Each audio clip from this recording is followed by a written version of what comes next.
Lahore high court نے water emergency پر غور کے لیے پنجاب کابینہ کو سمری بھیجنے کی ہدایت کر دی۔ لاہور ہائی کورٹ کے جسٹس شاہد کریم نے اسماگ تدارک کیس کی گزشتہ سماعت کا تحریری حکم جاری کر دیا۔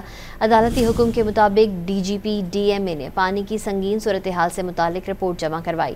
رپورٹ میں پاکستان میٹرولوجیکل ڈپارٹمنٹ کے پنجاب بھر میں خشک سالی کے الرٹ کا تذکرہ کیا گیا۔ خشک سالی کے الرٹ میں دریاؤں میں جمع پانی کی انتہائی کمی کی جانب اشارہ کیا گیا۔ عدالتی حکم میں ہدایت کی گئی ہے کہ زیر زمین پانی کے حوالے سے خطرناک صورتحال ہے، اسٹیک ہولڈرز کو فوراً اقدامات اٹھانے چاہیے۔